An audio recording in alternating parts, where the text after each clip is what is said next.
facilitated spaces can be appropriate for everyone, whether they've been around for decades or they're just starting out this week.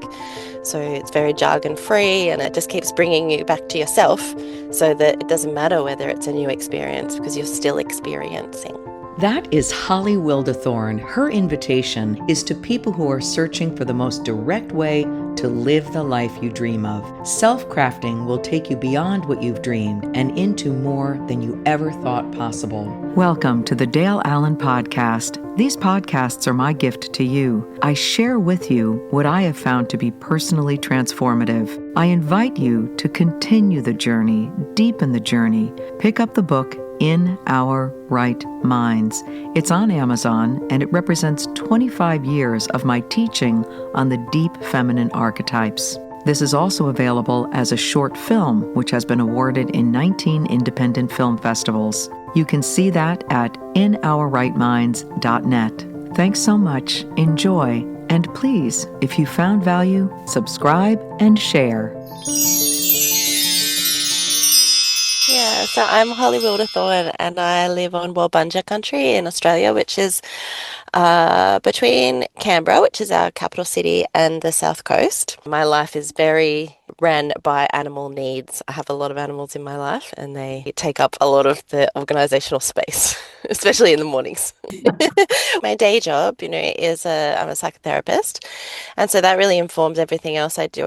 I run a lot of circles and retreats and, those kind of group spaces. And I've done that for over 20 years. And my focus is, that mythic feminine crossed with trauma-informed space. Try to work within and ensure that women walk away with a real strong sense of self and connection with others. And the goddess really features in there, and nature and the earth and the seasons and embodiment, and I'm really excited about just the embodied learning of being together and being on land and seeing what comes out of that. And you are working as a psychotherapist, so you have experience in navigating the deep psychic terrain with people. Tell me what it's like to come into circle with you. So circles at the moment I'm doing online, which has been really lovely. Australia is such a large continent, and so being online really means I can catch women all up the coast. And so a circle is sort of 2.5 hours. I run seasonal circles plus new and full moons. The new and the full moons really hold this template of working within a vision of the way that the map of the seasons or the moon travel, and how we can work in alignment with that. So at the new moon, we'll be setting intentions. We open with a little visualization that I've had forever about sending our red threads or our threads into the earth and out into the stars and connecting to all the things that have ever been, both alive and non-living and whatever's still to come. And then we just, do a lot of sharing and just touching in with real presence. So it's not so much about sharing story, but sharing what's here for me right now. That's kind of where the psychotherapy work comes in, I think, really just getting people to stop the story, stay here, what's here. And then we do a little ritual. I created what's called the Lunation Annual Planner, which is a diary that's based on the cycles. And so every page of the diary has this round kind of pattern that we follow. And so within that, each new moon and full moon, it has these target check-in points that you can work with your vision. So at new moon, you're checking in with your intention for the month ahead. At full moon, you're checking in with how far you've got with the things you wanted to do, thinking about sacred productivity. That's kind of how we work within those circles. The moon circles is checking in with where we're at. Are we happy with the way the month's gone? What would we like to change? Those sorts of things. These are women that you are working with through the course of the changing moon. And you also have this journal. Yeah, Lunation Annual Planner kind of holds the foundation of a lot of that particular work, because it helps map the cycle, right? The moon cycle every single month in terms of what is working for us, what isn't working, how we set our intentions, and where we want to go. This is great. So you are connecting women to the cycles of the moon, which automatically helps to pull every one of us out of our stories and more into our place in the larger cosmos of things and the larger unfolding of things, the natural cycles, which is very calming to think of big picture that way, and how these cycles are affecting us and how we want to interact with them. So it's not only just how we're being affected, but What is it that we're bringing to it? Because that's going to impact the effect of any of these energies. It's a dance, really, isn't it? We can't just be externalizing that. It can't all be about the moon. It has to be about our relationship with that and what's happening for us. Yes. And so you were saying that you come together and you have ritual and you do some sharing and you help to guide the women out of their story and into their. Body space, like what's happening in my body right now. My foot hurts and my chest is tight and my head has been screaming for days. What you're saying right now is very, very important. The body has so much information for us. Yeah, does the neck hurt? Does the foot hurt? What's happening? How's the GI tract? What information is being given to us by our bodies? I think that's wonderful that you're bringing women into that kind of awareness. Yeah, Yeah. and so then there's some ritual in there, but within the ritual, then we can also bring our bodies in and we can, connect to the elements and to the compass directions. And we can do all of that through our body so that we are present in it. It's not just a performance or a way of acting out ritual. I'm not into that. I want people to like have the ritual inside of us. Yes. Yes. How large are your groups? Um, I like 10. I don't like the circles, I don't like to have too big. I really like that um I guess a space that feels like everybody still knows each other and can feel safe in that. So we often have, returning women that are, yeah, sort of ongoing on that journey of mapping the moon and the cycles. And then we have new people come in and out. We've had some people from the States, which I don't even know how that works for your timing, but they work it out. So that's cool. When did you start doing circles, for example? Some of the women are returning, and how long have you known some of them? How long have you been doing them? Yeah.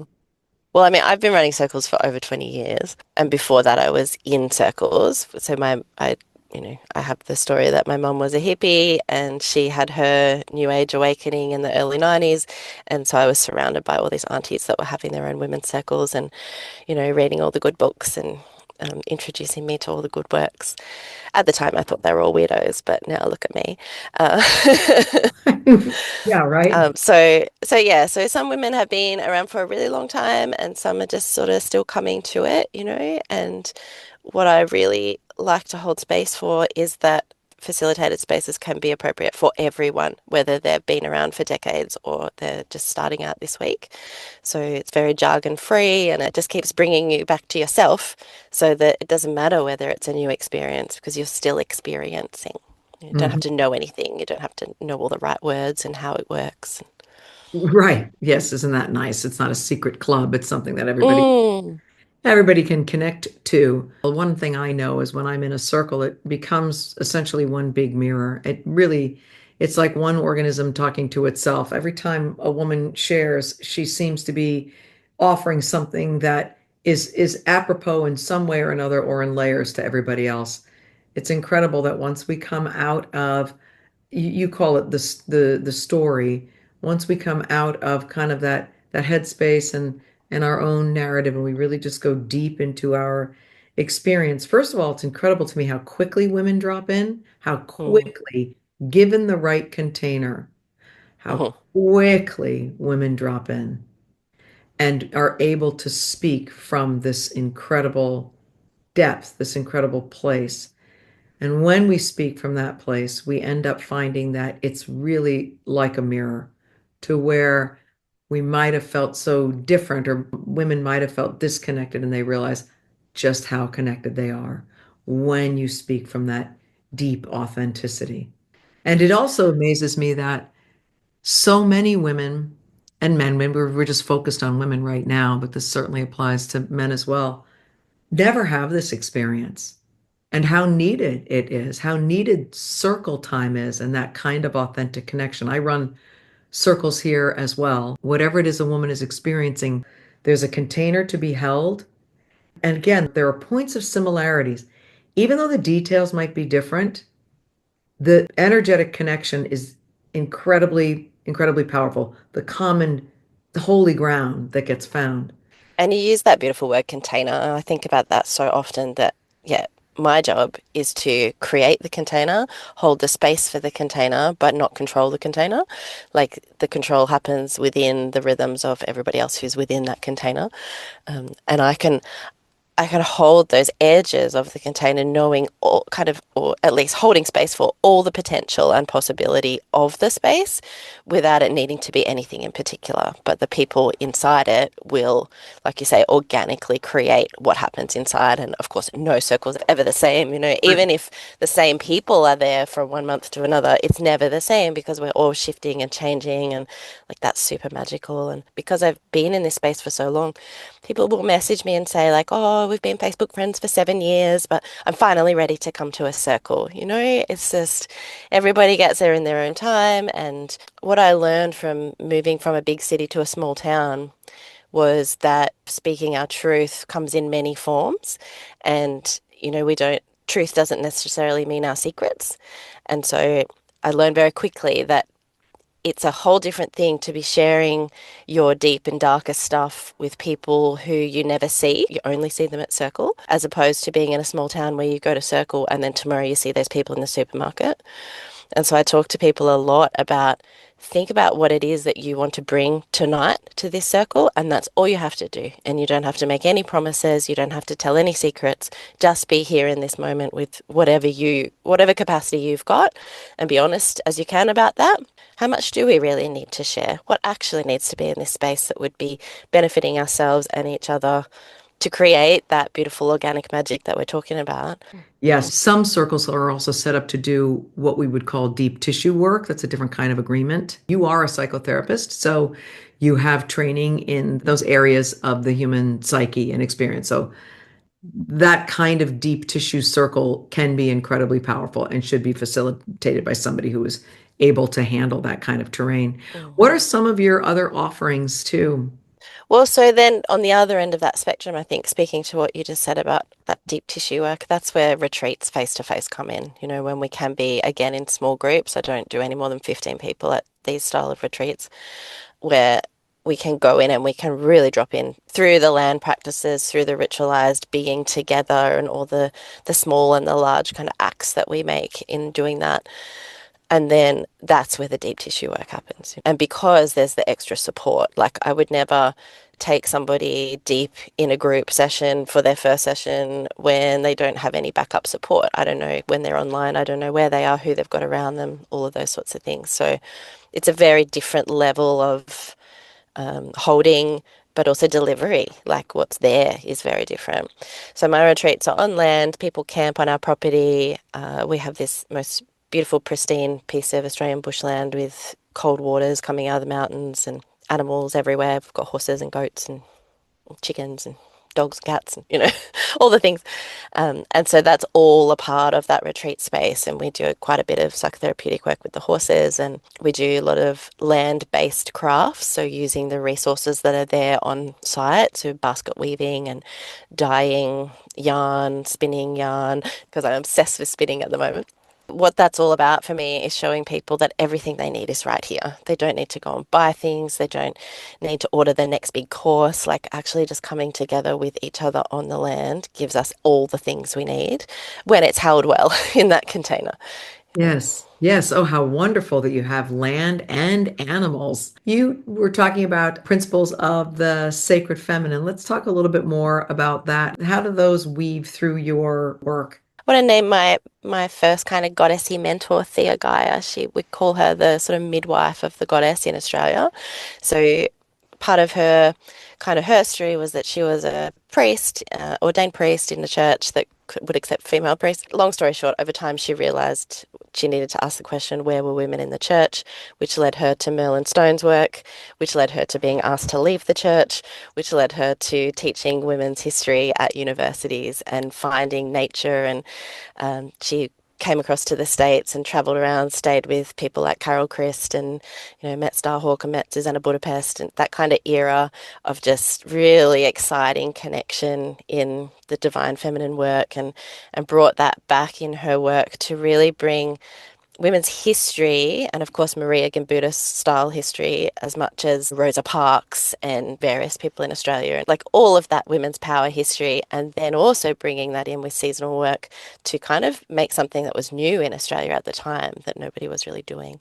And so I met her in her when she was in her 70s and 80s, and so really had that as a foundation. And so looking at your beautiful altar that's behind you, years and years ago, I used to have a witchcraft shop in the city, and I created what we called the Goddess Shrine, and it looked very similar to what you've got there, but it was a public space that people could come and be devotional to the divine feminine.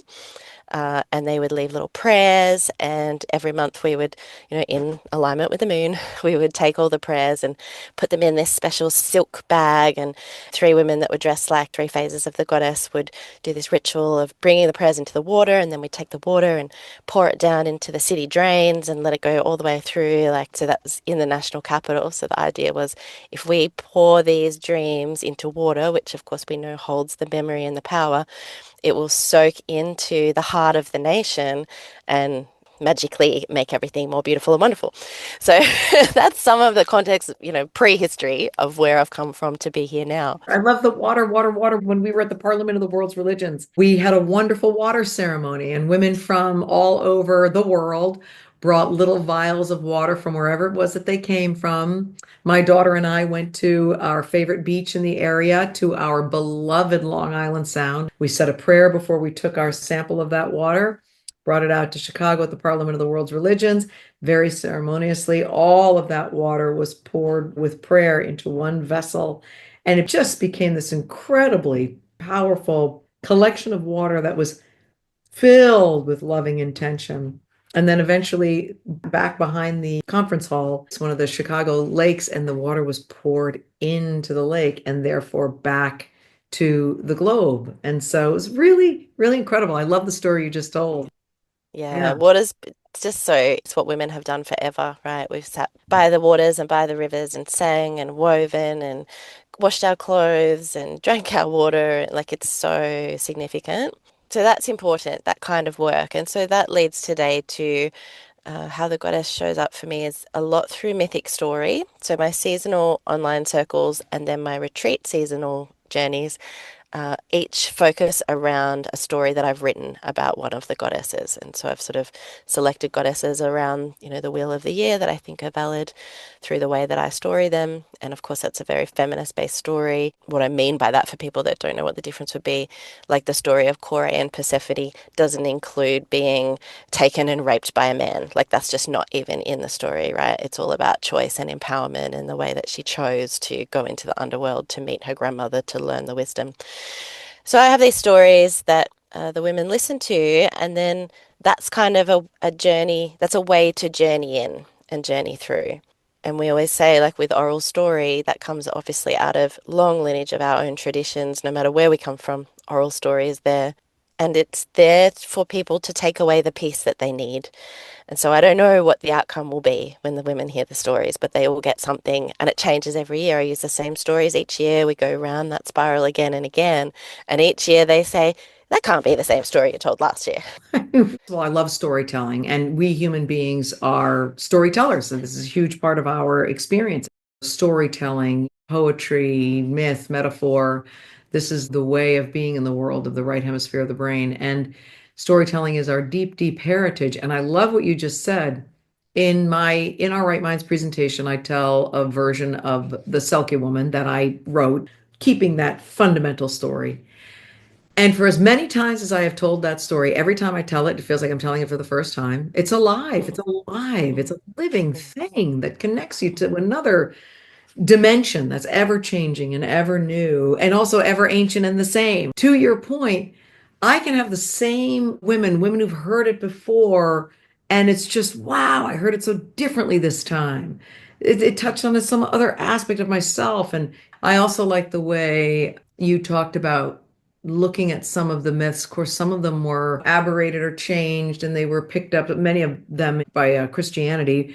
But we're going back to the real organic, empowering myth, like you just talked about Persephone in a way that maybe women haven't heard before, going into that underworld in that sense of choice and intention and going in. It's just really, really lovely. So continue. You were telling me about these wonderful offerings of yours, and I just got excited about the storytelling. Well, and it is really exciting. I mean, that is a piece that I am really excited about. So my first, I guess, professional training was as a professional writer. And so, you know how it is as you get older and older, all of your talents kind of converge to be the thing that you do in your life. So I'm always thinking about how can the story grab from that ancestral lineage and those ancient symbols that are in all of us, even if we didn't know, right? You said before, like the women haven't heard the story told like that. Sometimes they haven't heard stories. You know, the representation that we grew up with is not any kind of feminine empowerment a lot of the time.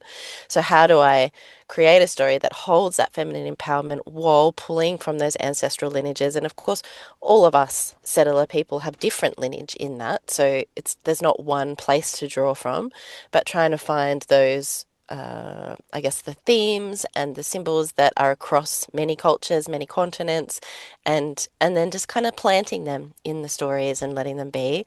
The work I'm really excited about at the moment is actually an online program, but it feeds into everything I do in person, which is called Shapeshifting the Wording Woman's Passage. So WYRD. So some people say weirding, and it's taken the idea of this seasonal wheel, but where a lot of people put, say, a maiden and a mother and a crone, and making this kind of almost birth-centric way of thinking about womanhood, I just can't fathom it. I am a mother, but I have had, worked with so many women who actually feel like that's really disrepresentative and not inclusive.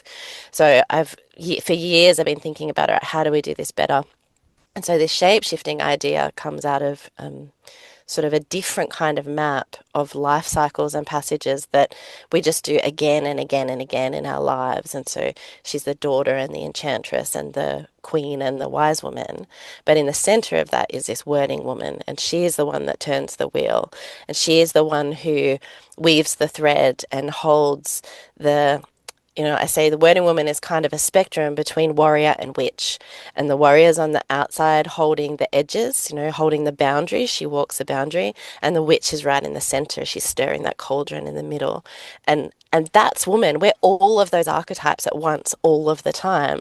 What I've heard for years is, oh, but everybody is a woman, is a mother in their own right, and everybody creates and everybody nurtures. And yet, when I speak directly to a woman who either can't have children or has actively chosen not to, they say that doesn't feel inclusive. Like I've never actually spoken to a woman in those categories, so to speak, who have found that that's a useful metaphor. Yeah. Yeah. So tell me more. Your classes, I'm glad that you do some in person, as do I, and that you're doing some online. Like 10 or 12 years ago, I tried to run online circles and people just couldn't get it. Like I had a good model, I knew it could work, but people just couldn't understand it. There was no way, right? And then fast forward post-COVID, and even like I was doing therapy before COVID online, but during that time, obviously everybody got into it and it became a thing. So the speed at which people have caught on to the possibility of technology, I think is exciting. And because of it, we have less practices that take us away from distraction. So, for example, before you could call an Uber, you might have walked. And so, if you walked, then you were out in nature more. You had these ways to actively be mindful without even realizing it, like the environment created that for you. And now, or like you had to make your own food, so you had to be in relationship to the food, but now you can call Uber Eats. I think it's just taking us away from the places that would have stopped us from interacting with the noise. And so that's where I try to get people to focus on. Like, I never say put your phone away, but I just say let's go outside. And as soon as you do that, oh, let's go start watching a horse. Let's observe what that horse is doing. Well, no one's thinking about their phone in that moment, right? So Mhm. that's kind of how I tackle it because yeah, everything is busy, but you look at research on like the busyness of life and people have been saying life is busier since before the 1950s. And I think because minds are distracted in a specific way now, I think it is more important for us to have things that we can grip onto. So that's where ritual and altars and, practices that include some imagery or story or statues or handwork, like those things become more and more important. They've always been there. They've always been things people do. But I want to draw more attention to that now because it's a way for people to uncouple their mind from the phone and the technology and bring it back into the present. Yes. I like the way you also talked about handwork. Handwork. Yeah, Yeah. that's so important. That's a huge thread through everything I do, thread being a pun. Mhm. Uh, it's such a great metaphor for how things are made, right? We go from this raw fleece to a tapestry with multiple colors and beauty and just, but all the steps in between are the things that we do in our life. That is the metaphor of our life, which is constantly building and processing to get to a tapestry that we think is perfect.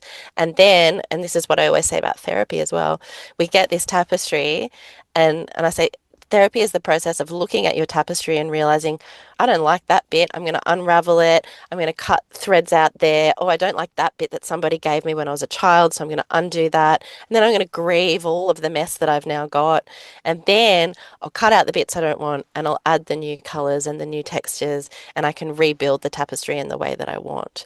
And that's long-term therapy, yeah. And that's what we're doing in retreat. That's what we're doing in circle. It's just these processes of unraveling tapestry, putting it back together again, making it more beautiful or maybe not beautiful, maybe just more practical or just whatever we need for this stage of our lives. I like that you have, as a psychotherapist, and again, I honor and applaud your work and your education in the field because it's important, and that you have offerings for perhaps someone just kind of coming in. It might have taken 7 years to get there, but now they're in a new moon, full moon ritual where they're coming in and having this sense of connecting to nature and the larger cosmos. And then you have another layer or level where the intention is to go deeper, and that's your retreats, and you're able, fully capable to facilitate something like that in order to guide a person safely into territory where guidance and support is going to be necessary. And even asking the questions, what kind of support do you have? This is ground that needs that kind of professionalism and that kind of mastery. And then it's funny that you were just talking about ritual, which is something I've been also speaking a lot about, the necessity to stop and to have a practice and to go into that bigger picture. You know that I talk a lot about the right hemisphere of the brain and how right Mhm. across the corpus callosum we have this incredible perspective, this wonderful big picture that brings us into the magical, the mythical, the realm of the soul, for lack of a better term, but that kind of worldview, perspective, reality that is necessary for humans. It's who we are. Mm. The more that people can come across someone to take them into the experience of soulfulness, meaning, a sense of connection to their own authenticity, and out of the surface level, the day to day, and the noise, into something that brings health, brings peace, brings alignment, and brings a far richer experience for every breath we take while we're here. It brings meaning, Yeah. and that's what makes us different to all the other animals, that we're seeking meaning, we're finding meaning, we're integrating meaning. And I think what a lot of spiritual, whatever work misses is that integration piece into that. Like, how do we take it from this nice feels into an everyday life embodied being? Not even a practice, but a being. When does it become part of me? And in my view, which is bias, but in my view, the only way through to that is through nature, like through the way that our ancestors have done that forever, through the cycles of the day and the month and the year and the lifetime. That is the only true way to find that embodied sense of being and meaning in the world. Uh, I'm with you. We need nature. We do. It's absolutely critical. Is there anything else that you would like to share? my two online major programs are the shape shifting one that we sort of discussed with that sort of new mapping of archetypes. But then also the other piece that I am super excited about is the supervision of women's spaces. And so I have an online program called In the Red Tent. And it's all about how do we do this work within the container, delivered with trauma-informed awareness, within our own boundaries and lanes, and all the things that we do. Because what I notice, and what I think it is because of the person I am and the skills that I come with.